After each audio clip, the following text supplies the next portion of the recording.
So here's the fan controller. Got mine bolted to the wall, plugs into the outlet. Orange cord is my fan plug.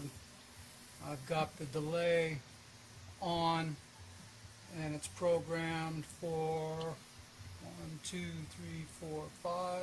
1, 2, 3, 4, 5. It's programmed for 5 seconds. Right here is the switch that controls it. So as soon as it leaves the home position,